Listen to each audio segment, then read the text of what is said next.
일본 후쿠시마 원전 오염수 방류 계획의 안전성을 검토해온 정부가 계획이 국제 기준에 부합하고 국내 해역에 미치는 영향도 유의미하지 않을 것이라는 분석 결과를 발표했습니다.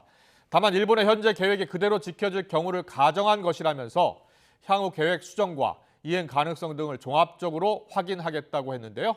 취재기자 연결해 들어보겠습니다. 박광열 기자. 네, 정치부입니다. 네. 얼마 전에 IAEA가 보고서를 발표했고요. 정부도 자체 조사 결과를 발표했습니다. 어떤 내용이었습니까? 네, 정부는 후쿠시마 오염수 처리 계획 검토 결과에 대한 브리핑을 오늘 오전 진행했습니다. 이 오염수 방류가 국제 원자력 기구 IAEA를 포함한 국제 기준에 부합하다는 결론을 내렸는데요. 처리된 오염수를 통해서 배출되는 핵종과 삼중수소 등 방사성 물질의 양이 국제 해양 배출 기준 이하라고 밝힌 겁니다. 앞서 정부는 지난 2021년 8월부터 원자력안전위원회와 한국원자력안전기술원 등을 중심으로 오염수 방류 계획을 검증해 왔습니다. 이번 검증 결과에는 지난 5월 후쿠시마 시찰단 활동을 통해 확보한 미가공 자료 분석 결과와 IAEA 최종 보고서에 대한 평가 등이 담겼는데요. 정부는 오염수 내 방사성 물질을 걸러주는 다핵종 제거 설비인 알프스의 성능이 안정화되면서 지난 2019년 중반 이후 핵종별로 배출 기준 이내로 정화되는 걸 확인했다고 밝혔습니다. 또 알프스가 제거하지 못하는 삼중수소에 대해서도 해수로 충분히 희석해 배출 목표치 이하 농도 유지가 가능함을 확인했다고도 전했습니다. 여기에 오염수 방류 계획이 우리 바다에 미칠 영향 역시 유의미하지 않을 거라고 언급했는데요.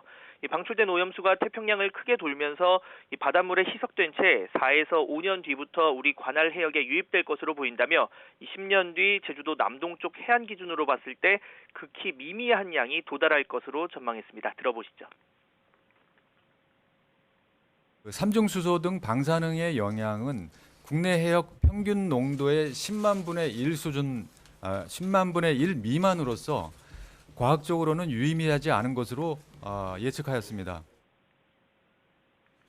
후속 대책 관련해서 정부 입장도 나왔죠? 네, 그렇습니다. 정부는 오늘 발표에서 도쿄전력의 오염수 처리 계획이 계획대로 지켜질 경우라는 단서를 달았습니다. 지금은 계획을 바탕으로 적절성을 검증한 것이고 결국 최종 방류 계획이 중요하다며 그 변동 여부에 따라서 추가적인 검토가 필요하다는 점을 언급한 겁니다. 들어보시죠. 향후 일본이 최종적인 방류 계획을 어떤 내용으로 확정하는지 확인하고 그 계획의 적절성과 이행 가능성 등을 확인해야 최종적인 판단을 할 수 있을 것입니다. 네, 이와 함께 정부는 알프스 필터 점검 주기 단축과 측정 핵종 추가, 또 실제 배출이 이뤄진 뒤 주민 피폭선량 평가 내용 공개와 같은 일본에 대한 제언 내용을 보고서에 담기도 했는데요.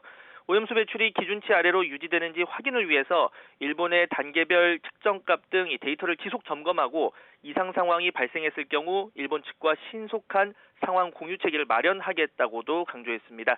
또 시행 중인 해양 방사능 감시 지점을 200개소로 늘리고 시료 분석과 같은 IAEA 검증 과정에도 꾸준히 참여하겠다고 덧붙였습니다.